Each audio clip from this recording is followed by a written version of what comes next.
एक 16 साल का लड़का जिसके दादी को 33 गोलियां मारकर असैसिनेट किया गया। 21 साल की उम्र में उसके पिताजी एक ब्लास्ट में उड़ा दिए गए।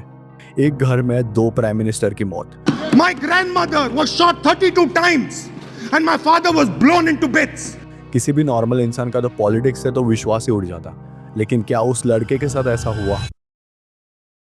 He was born with a legacy but carried a burden। ये कहानी है राहुल गांधी की, एक ऐसा आदमी जिसके पास सब कुछ था लेकिन फिर भी कुछ नहीं। बाहर से देखो तो Gandhi legacy, too great to be true, लेकिन अंदर से वॉइड, बिल्कुल खाली। राहुल गांधी एक नाम जिसके साथ एक पूरी डायनेस्टी जुड़ी है। उनके परदादा जवाहरलाल नेहरू, इंडिया के फर्स्ट प्राइम मिनिस्टर। उनकी दादी Indira Gandhi, iron lady of India.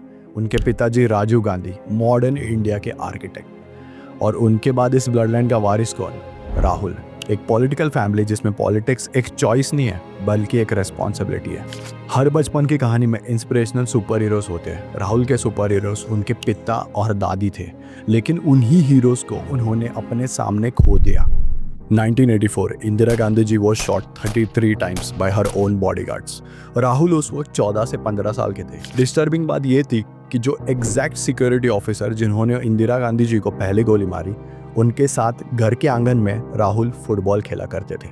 Just imagine as a child, इससे ज़्यादा ट्रॉमेटिक क्या बात हो सकती है। फिर 1991 में राजीव गांधी जी का असैसिनेशन हुआ, एक सुसाइड ब्लास्ट था। तभी राहुल 21 साल के थे। एक इंटरव्यू में राहुल ने कहा, my father was blown into pieces and someone laughed. सोचो क्या गुजरती होगी उस बच्चे पर। 2004 में राहुल गांधी ने अपना पहला इलेक्शन लड़ा अमेठी से, वही सीट जहां उनके पिता और दादी ने जीत हासिल की थी। पब्लिक ने सोचा कि यही है कांग्रेस का फ्यूचर। उस वक्त एक कहानी और भी चली, सोनिया गांधी पीएम बन सकती थी, लेकिन एनआरआई इशू के चक्कर में उन्होंने मनमोहन सिंह जी को प्राइम मिनिस्टर पद के लिए आगे बढ़ा दिया। सोनिया गांधी ने एक सवाल के जवाब में कहा था कि उन्हें अपनी सीमाओं के बारे में पता था और ये मालूम था कि डॉक्टर मनमोहन सिंह उनसे बेहतर प्रधानमंत्री होंगे, इसीलिए उनका नाम आगे रखा। और राहुल, उन्होंने पॉलिटिक्स में तो एक्टिव रहना शुरू कर दिया था, पर पीएम की पोजीशन लेने से हमेशा दूर रहा करते थे। 2010 तक न्यूज़ हेडलाइंस भर गई थी कि राहुल गांधी इंडिया के नेक्स्ट प्राइम मिनिस्टर है, लेकिन वो दिन कभी नहीं आया। अमेठी में राहुल का परफॉर्मेंस सारे टर्म्स में एवरेज ही रहा। किसी भी और बड़े नेता की तरह उनका ध्यान खुद के कॉन्स्टिट्यूएंसी पर कम और देश पे ओवरऑल ज़्यादा रहा। फिर शुरू हुआ वो दौर जब राहुल गांधी एक पंचलाइन बन गए। उनके स्पीचेस, उनके क्लिप्स मीडिया और सोशल मीडिया ने मीम फैक्ट्री बना दी। यहाँ से आलू डालो, वहां से सोना निकलेगा, ऐसी मशीन बनाएंगे। याद है ना वो सब? इस साइड से आलू घुसेगा, उस साइड से सोना निकलेगा। वही एक लाइन जो बीजेपी आईटी सेल ने पूरे देश में मीम बना दी। बीजेपी आईटी सेल के मुखिया अमित मालवीय ने राहुल गांधी का आलू के बयान वाला ये एक वीडियो ट्वीट किया। और 2014 के इलेक्शंस कांग्रेस ने अपनी हिस्टोरिक हार देखी। फिर 2019 और भी बुरा, अमेठी जो उनका फैमिली सीट था, लेगेसी थी, वहां स्मृति ईरानी जी ने उन्हें हरा दिया। ये था एक इमोशनल और पॉलिटिकल झटका। कांग्रेस के अंदर के लोग भी कहने लगे, Rahul Gandhi is a failed Prince. जनता हृदय से स्मृति जी के साथ जुड़ी हुई है। स्मृति जी लगातार यहाँ 2014 से प्रयासरत थी कार्य करने के लिए। 2014 से लगातार 2019 तक उन्होंने यहाँ पे लोगों के बीच समय दिया, हारने के बाद भी। जबकि राहुल जी 2014 में चुनाव जीतने के बाद भी न पब्लिक का कोई काम किए, न पब्लिक के साथ उनकी कोई सिंपैथी रही। देश के लिए वो एक डायनेस्ट बन गए थे, जिनके पास नाम तो था पर कनेक्ट बिल्कुल नहीं था। 2022 राहुल ने कुछ ऐसा किया जिसका किसी को यकीन ही नहीं था। कन्याकुमारी से लेकर कश्मीर तक भारत जोड़ो यात्रा, 4000 किलोमीटर चलकर गांव, शहर, मंदिर, मस्जिद सब तक वो पहुंच गए। किसी ने कहा पीआर स्टंट, किसी ने कहा emotional reconnect. But to be honest, अगर ये पीआर स्टंट है तो ये 2000 तक का चला। यंग सोशल मीडिया ऑडियंस ने रील पे और गांव खेड़ों के लोगों ने रियल में राहुल गांधी जी का दूसरा मैच्योर, हेल्पिंग और कंसर्न साइड को देखा और उसे समझा। एक बात पक्की थी, राहुल अपनी छवि बदल रहे थे। जो इंसान कभी कैमरा से ऑकवर्ड हुआ करता था, अब वही कैमरा के सामने वो लोगों के आंसू पहुंच रहा था। एक शिफ्ट आया from dynasty prince to people's problem solver.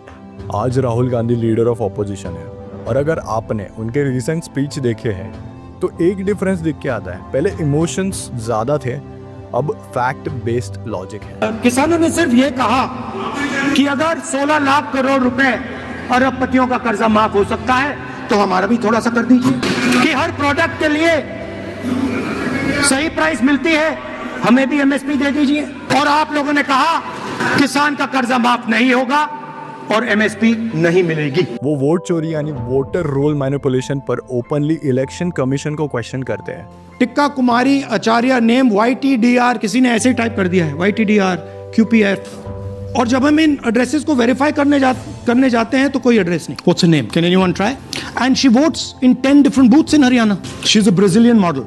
Information is coming from inside the election commission, उन्होंने कहा। इलेक्शन कमीशन ने बोला बेसलेस। पर एक बात क्लियर थी, राहुल अब लड़ रहे थे, सिर्फ इमेज ने सिस्टम के खिलाफ। राहुल गांधी की एच फाइल्स पीसी के बाद मॉडल खुद अब सामने आई और अपना असली नाम बताया। मॉडल ने और क्या बताया वो जानते हैं।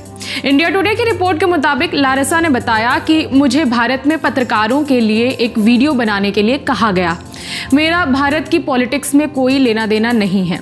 मेरी तस्वीर एक स्टॉक इमेज प्लेटफॉर्म से खरीदी गई थी और उसका इस्तेमाल किया गया। ये मैं नहीं हूँ, मैं कभी भारत नहीं गई। मैं ब्राज़ील की मॉडल हूँ और मैं भारत से प्यार करती हूँ। इर्रेस्पेक्टिव ऑफ द नैरेटिव, जितना उन्हें कभी जिंदगी में नहीं सीरियसली लिया गया, अब उतना उन्हें लिया जा रहा है। राहुल गांधी का अब तक का सफर सिंपल नहीं था। एक ऐसा आदमी जिसका चाइल्डहुड ट्रॉमा में गया और अडल्टहुड मॉकरी में, लेकिन अब वो फिर से खड़ा है नए नैरेटिव के साथ। क्या वो कभी इंडिया के प्राइम मिनिस्टर बन पाएंगे? ये सवाल हर इलेक्शन में उठता है और इसका जवाब आज तक पेंडिंग है। क्या वो बनने के लिए पात्र भी है? शायद नहीं, पर शायद राहुल गांधी के लिए पॉलिटिक्स एक रेस नहीं, एक जर्नी है। लेकिन सवाल फिर भी वही रहता है, क्या ये जर्नी उन्हें 7 रेस कोर्स रोड तक ले जाएगी?